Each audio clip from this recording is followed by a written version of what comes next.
Hello, this is Myriad Thoughts with Grace Jason. and today we're talking about dice.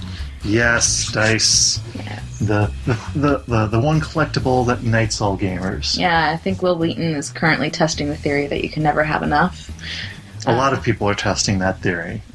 Yeah.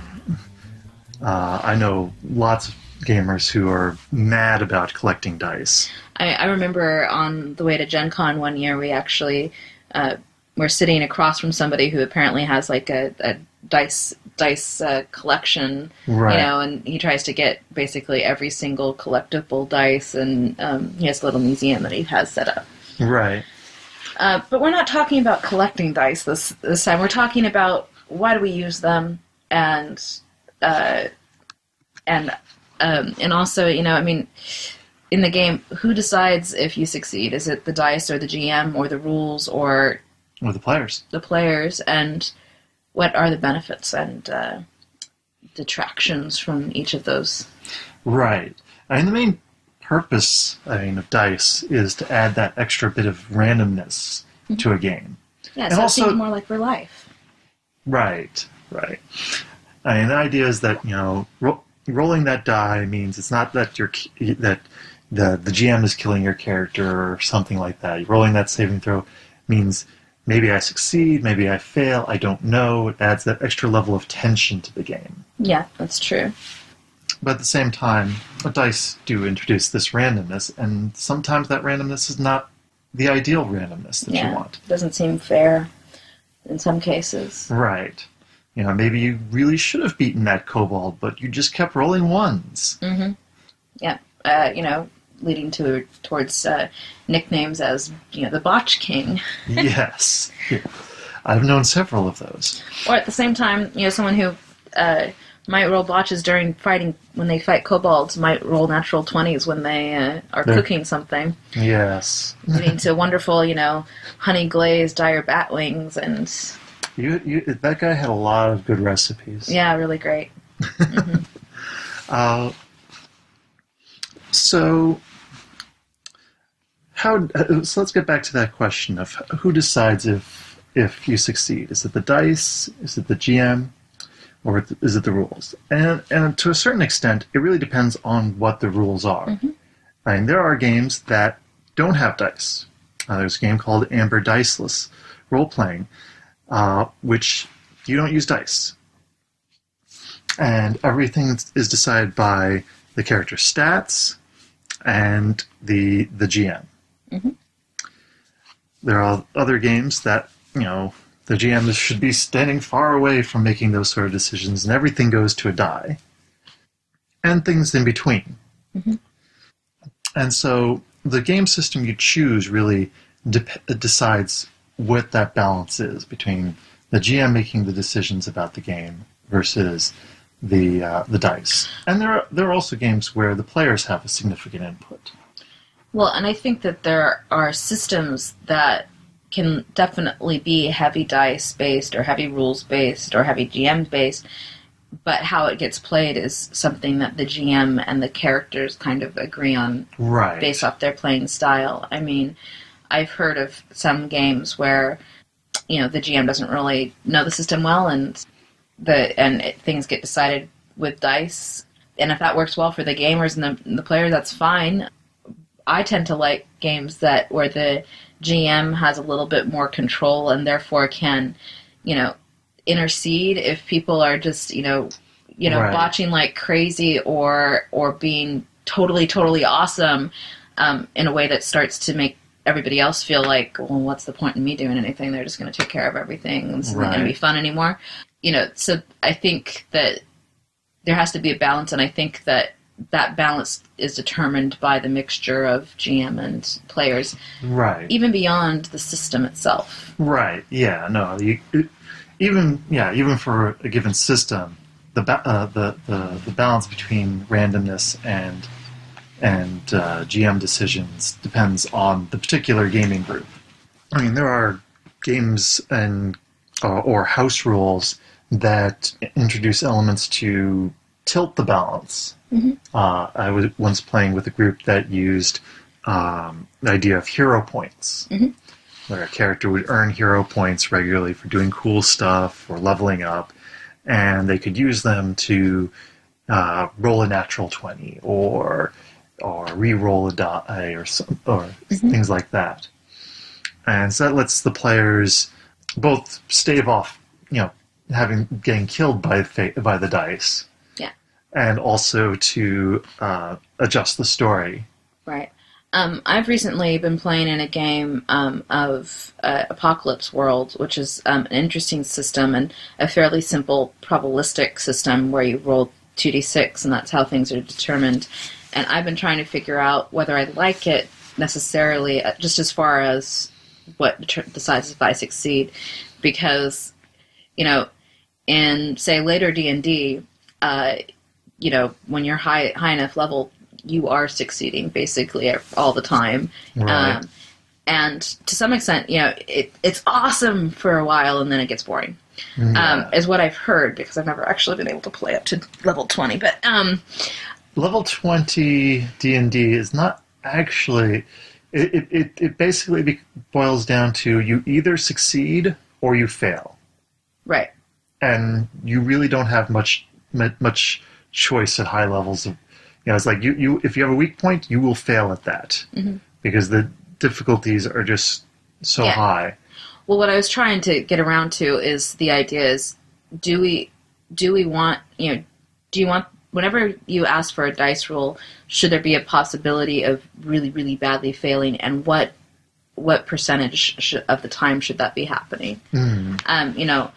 For example, in the newer White Wolf system, there's no such thing as a critical failure unless you're rolling a luck die, right. Which for people who haven't played that system means that pretty much anything that you do, you could fail at it and just not get what you wanted, but it's not going to be really, really bad for your character unless your character doesn't have any training in it. I mean, if you're trying to rebuild a car engine or something, you fail, you just don't rebuild the car engine, but if you didn't have any training in mechanics or crafts, or you were really dumb, and you still decide to try to rebuild that car engine, you'd be rolling a luck die, and if you fail on that luck die, which is still just a 1 in 10 chance, you probably end up blowing yourself up, or at least a little bit. Or dropping the engine block on your foot and breaking all those lovely bones down there. And honestly, I kind of like that a little bit more. I think that kind of meshes with real life a little bit more. Even though it's the World of Darkness is, you got some pretty fantastic stuff going on. It's basically, the idea is, unless you're actually, you basically have to know that you are, there is a chance you could die or get horrifically mangled doing this. And so, versus, say, an Apocalypse World, your character could be really, really good at something and still completely fail in a bad way. Well, which, goes to the setting more. Apocalypse World is a bad setting. But I think that goes, the question of who decides if you succeed. Mm-hmm. I think Apocalypse World is heavy on the dice as far as whether you succeed or not. I don't know if I agree with that or not, as far as Apocalypse World. You think it falls more to the DM's interpretation of the dice? I feel that the failure in Apocalypse World is still very much up to the what the form it takes very much falls to the GM. It doesn't necessarily have to mean something immediately bad happens to your character.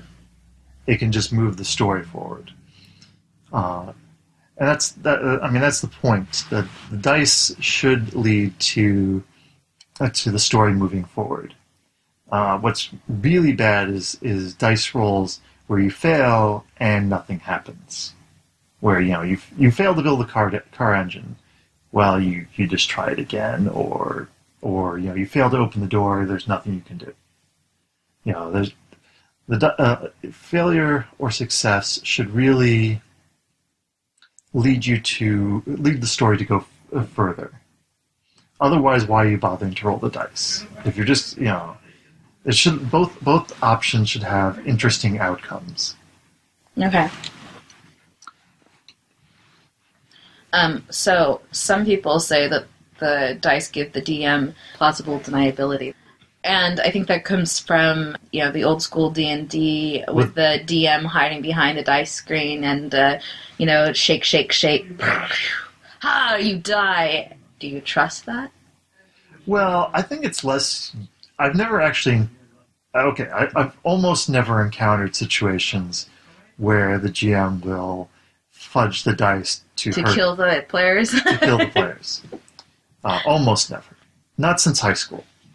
But I have personally used the deniability to fudge the dice in the players' favor so they don't die. Yes, because you want it to be fun for people. Yes. I want my players to come back. I don't want to kill the characters off over and over again. Yeah, that's not fun. And at the same time, I mean, you mentioned sort of at the top of our talk that the dice, having the players roll dice, having the character or the GM roll dice, it sort of takes away from you killed my character into I killed my character because I did something that was a little dangerous or fate killed your character. Right, fate killed my character. You tried something, it had some risks. I guess that was her time. Right.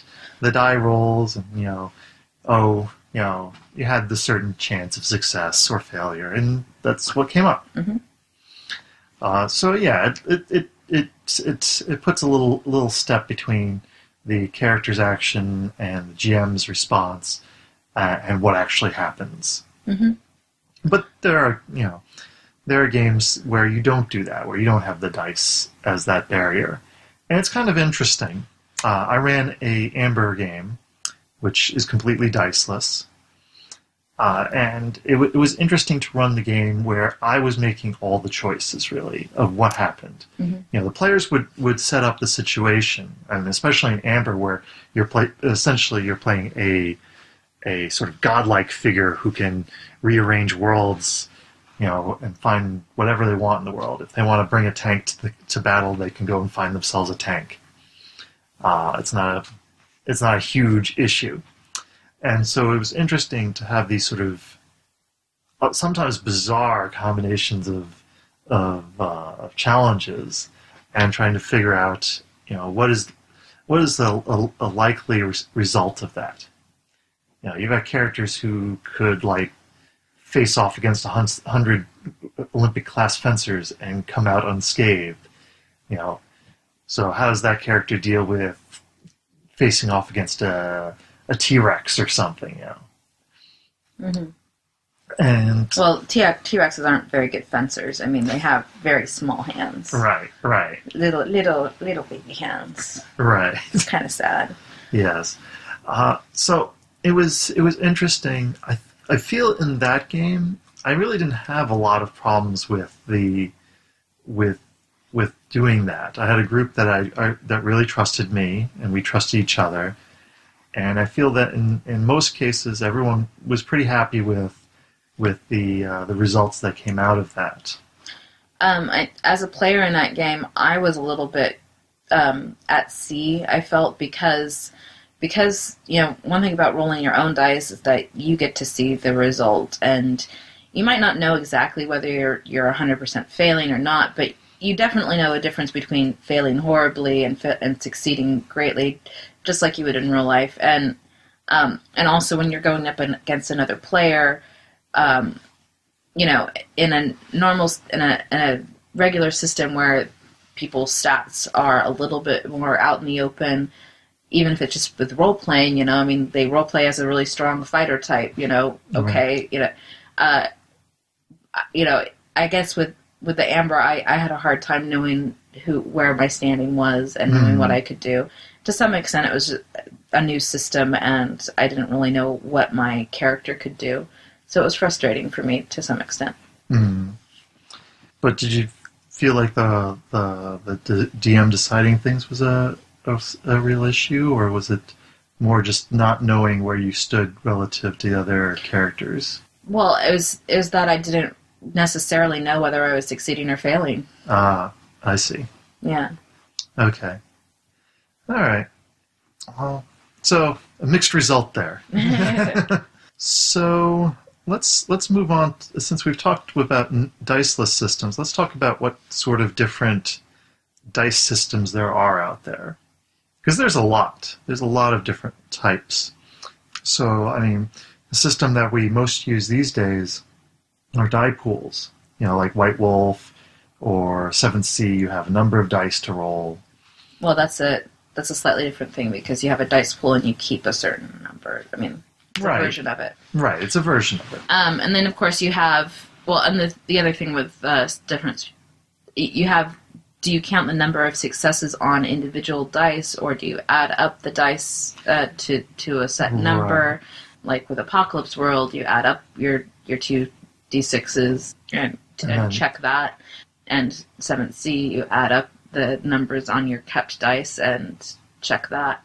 You've got percentile, which I know Jason loves. Oh, I hate percentile. No, you love it, right? No.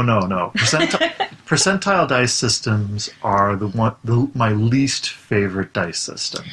Now, I used to read about the Rune Quest system, which is an old system, and I kind of wanted to see how it worked because I liked the idea that when you succeeded with something, you could check it, and then when it was time to advance your character, you check. You only improved skills that you were actually using. I liked that, and there was a mechanic set up in that. Of course, I'd never actually got to play test it or talk to somebody who's played with that type of system.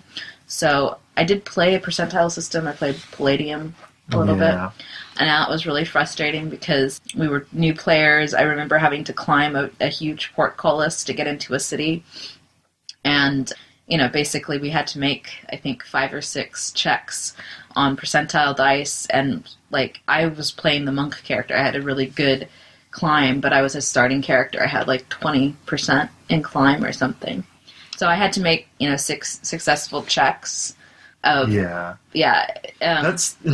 the reason I don't like percentile systems. There's no sense of curve or anything like that. Mm-hmm. You can be an expert. You can have 99. Well, typically in these systems, you would end up with a 90%. 90% would be amazing expert in almost any of the systems I've seen. Yeah. And so 10% of the time you will fail. But the problem is, A, you're failing 10% of the time, and B, very few of these systems have any sort of gradation of penalties. So, if you're climbing, an ice slick surface with your 90%, you might have a minus 30. So, okay, that might seem okay. This world expert has a 60% chance to climb up this ice slick surface. But you might also have somebody who's 50%, who's supposed to be sort of middle of the road. He's climbs for fun or something. And he's still got a 20% chance to succeed. Mm-hmm. And you might feel like maybe he should have a higher chance or a lesser chance or something like that. It doesn't seem, there's no accounting for skill in the penalty. Whereas if you have something with a bell curve, you might have a linear penalty, but it's still, because that expert has those extra high levels that normally don't do much for him because, he might be off at the tail end of the curve. Now that helps him because he's still got a much better chance of success than the non-expert. Mm-hmm. And so, and also, almost all of those systems start you off with really low percentages, 50 or less. Yeah, and I think one of the things that I've seen in a lot of percentile games, even Eclipse Phase is based off percentiles, yes. It's a relatively new game, is that there are a lot of skills, almost as many as D&D, say. Right. And so you're splitting all your points across a lot of skills. Yeah. And so you're either inept at a whole bunch of skills, or you have a few good skills and a bunch of other things where you have nothing that you can do. Yes. Yeah. And to be that expert climber, you can't read anything. Right. Right. Yeah. And that's my beef with percentile systems. I'm sure you could make a percentile system that was good, but almost no one I've seen has done so. Yeah, what do you think? Email us. Talk to us. Yeah. Have you run into a percentile system that worked well for you? The only one that I've seen that worked at all well for me was Unknown Armies. Because at the very front of the skill system, they say, yes, you have low skills, but we expect you to be using them when you're on fire. Right. So it's basically the idea of the dice aren't deciding whether you're succeeding most of the time. Right. Yeah, that percentage only matters when you're doing something really, really challenging, which is fair to me.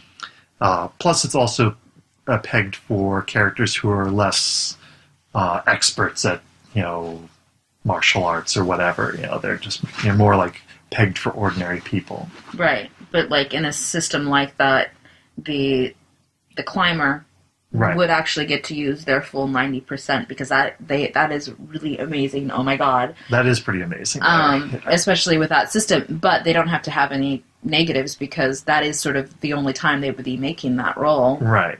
Yeah. How about the D20 though? We gotta love the D20. I actually do like the D20. Jason just got a shiny new one of those D20s that flashes with a natural 20. Right. Yeah. I mean, I have issues with I rolled a natural 20 twice on there. Yeah. They needed to know that, Jason. I haven't rolled the natural 20 yet. That's okay. It's really exciting when you do. Yeah.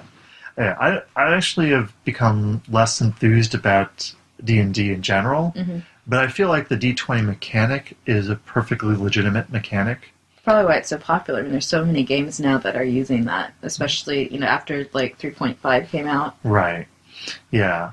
What's nice about the D20 is you might think of it like a percentile system, but it's not really used that way these days. Usually you have a bonus that you add to your D20, and it's compared against a static number, which means you can have that expert, that guy who's got plus 15 tumble, and if the skill check, the DC is 15 or less, he doesn't have to worry about rolling because he's an expert. He only has to worry about rolling when it's there's real challenges involved, and I like that idea. Or you can take 10, where you're in a non-stressful situation, you just take 10 to search the room, say. Yeah. Right, because there's nothing bad's going to happen. Or take 20 if you have lots of time. Right. Other systems I've seen, there's GURPS, which has a 3d6 system, which gives you a nice bell curve. I like, there's the Anomaly system, which has 3d6. However, it's actually 2d6, and then there's a different dice, which you normally have a different color. And basically, how you succeed is on the 2d6, but, whether you succeed or not. However, the special die determines what quality your success is. So, right. If you roll a 6, I think it is, you did an amazing job on that success or that failure. Right. So you failed or succeeded magnificently, or if you roll a 1, then you succeeded, or you failed. Yeah, no, that idea of quality of success is also really, really a cool idea. You see that in Apocalypse World as well, where you have, where you can have, there's the notion of a full success and a partial success. I've heard of people talking about having systems with partial failures as well. And I mean, in a sense, World of Darkness sort of has that too, except that dramatic failures, where you roll a chance die and roll a 1, are pretty uncommon. But if you're doing, say, a hunter game where you can risk willpower, and if you fail, it becomes a dramatic failure, you start to see that sort of really bad failure come up more often.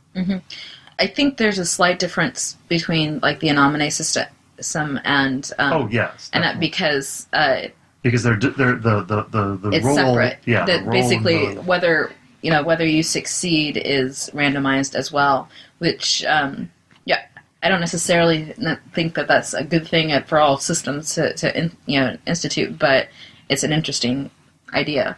And I like systems with what they call the exploding die, the exploding D10, for example, in White Wolf, where anytime you roll 10, not only is that a success, but you get to roll a second die. And if that's a 10, you can keep going. With I played the Xena Warrior Princess role-playing game. I actually GM'd that.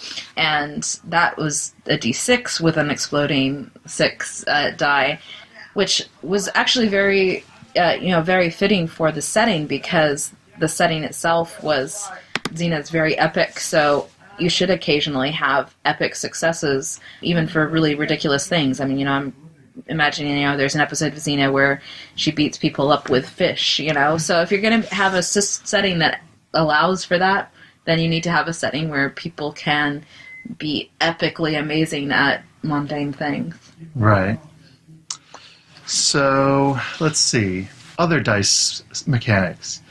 I know that Dogs in the Vineyard has a very weird, different mechanic, which unfortunately I can't really speak to because I've never played it. But there's also card-based systems. Yeah, and I did play, I'm trying to remember the name of the system, but I played a game that used cards. And, was it Castle Falkenstein? Yeah, they're called Castle Falkenstein system, where the player is given us like I think it's you actually get you get a set of 10 cards in, or maybe it's actually the whole full 13 of a suit of cards. And then when you're asked to check, the player gets to choose which card, and they put it face down. It's a little bit like War, if you've ever played the card game War, because then the GM or the other player that you're going against also lays down a card face down, and then you flip, and whoever has the higher card wins. And if it's a tie, you both, it's kind of a draw. But and the idea though is, for that session, you've played that card. So if you throw the king and you win, hey, yeah, you win, but you can't play the king again. Right. I didn't play that game for very long, so and it was a while ago, so I'm blanking a bit on when you get, your cards back. And, yeah, I don't recall either. Yeah. But it's an interesting system, and I think Dogs in the Vineyard had something similar in that it's basically kind of a betting, you bet your luck, basically. There's also a sort of escalation, because each, if you can have a combat of words, which use certain different attributes. You can go to physically fighting, and then to firearms. And so each escalation lets you bring in more dice and potentially, more successes that you can then use to win that conflict. But at the same time, you're escalating the conflict. Do you really want to go to firearms when you're, arguing with your mother about doing laundry or something? Yeah. I also enjoy 7th Sea has the mechanic of a drama die, which is somewhat similar to what you mentioned about hero points being used in like a D&D based system, where when a character does something really awesome, the GM rewards them. But in the case of drama die, you actually get a dice that's a different sparkly die that doesn't, don't make sure it's not going to blend in with their pile. You don't want them walking off with your dice, but right. And then the player can then use their drama dice when they choose to be added to any dice pool for any roll, and they get to keep that. And which, it's nice. It's not only is there like a tangential reward for doing stuff that's awesome, which of course encourages players to think of creative solutions, or to entertain the group, to engage more in the storytelling. But it also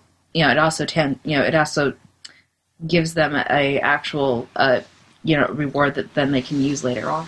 Right.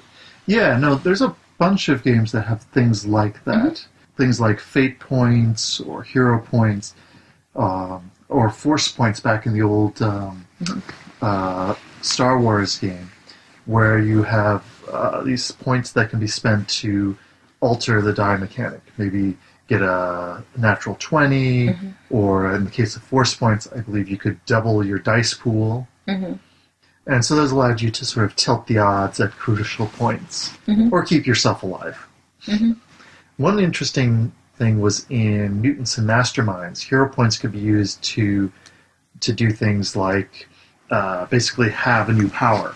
It's like, you could do those sort of one-off abilities where, like, in this episode, this issue of the comic, I can do a supernova, which I don't do ever again, because we don't want to make that his permanent power, because it just sounds really devastatingly bad. I'm talking about the Human Torch here, where he goes supernova and he destroys everything around him. Right, yeah. But you can do that in Mutants and Masterminds by spending a hero point. You basically get, you just make an alternate ability of one of your powers that you explode. But and you can use that, that one time.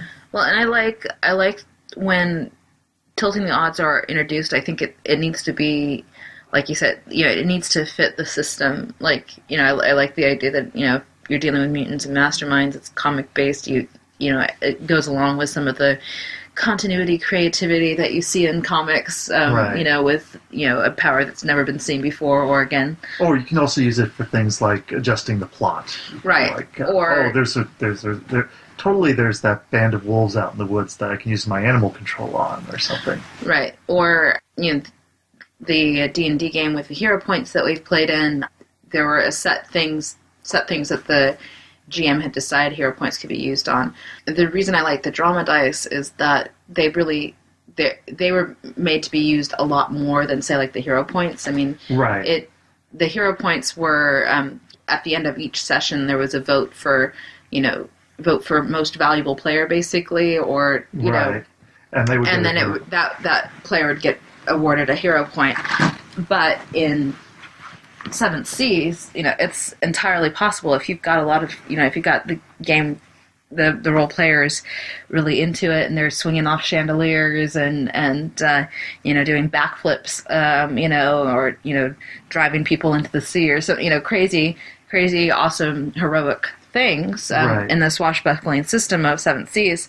Then you can give out, you could give out 10 hero points, or 10 drama die. Of course, you got to ration that, but if you're doing a swashbuckling game, you want all that flair going around. That's part of the system. Yeah, a similar thing to that is in Exalted, they have this mechanic called stunting, where basically you describe your action in an interesting, over the top sort of cinematic way, and you get an extra die.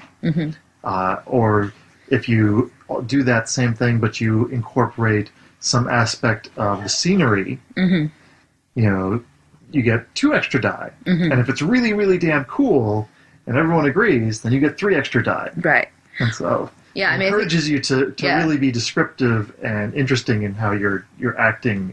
Yeah, in the game book for Seventh Sea, it's one of the possible ways to get a drama die is to make the whole table laugh, Yes. Which I think is awesome. I mean, that's part of it. Is it encourages the players to really take an active role in not only what their character's doing. Don't just be the player who does, who's, oh, it's my turn, I do this, oh yeah, I'm awesome, and then start getting your iPhone out or something like that. Really engage in the system, make sure that you're entertaining to everybody, and sort of take some of the job from the GM, Yes.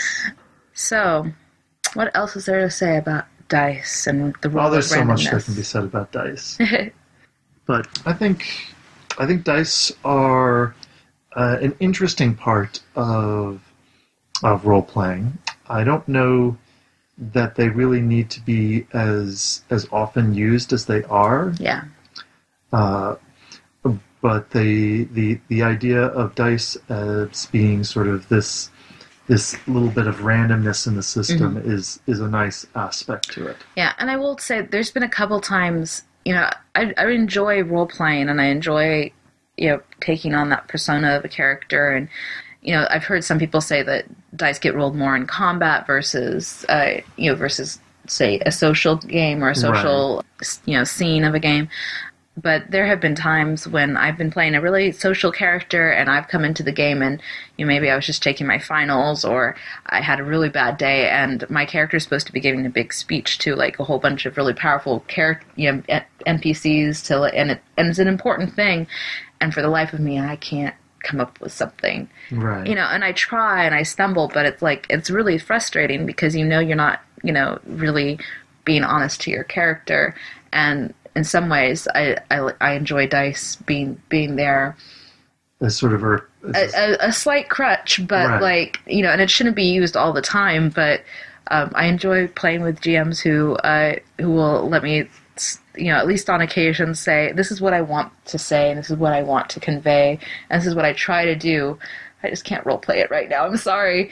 And then you role play, and then you can actually roll the dice and substitute it and kind of get a flavor for it. And honestly, it's so much better when you can role play it. But it's nice to have the dice there to add sort of a second layer of what your character would actually do. Because it's not a bad day for your character; it's a bad day for you. Right. Yeah. No. Good point. Mm-hmm. There's probably more to be said about dice and rules for social situations.